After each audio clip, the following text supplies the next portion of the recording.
Siema! Dzisiaj będzie timelapse. Panie Miksalu, proszę, budujemy. Budowanie spawna, timelapse.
Dobra, jesteśmy po zbudowaniu.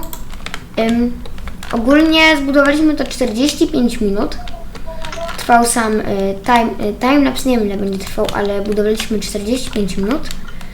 Prezentuje to się tak, może nie jakoś najlepiej, no ale źle też nie jest. Trudne było tu usunięcie tej góry i trudny teren ogólnie był, żeby to tutaj zmienić na jakieś ładne.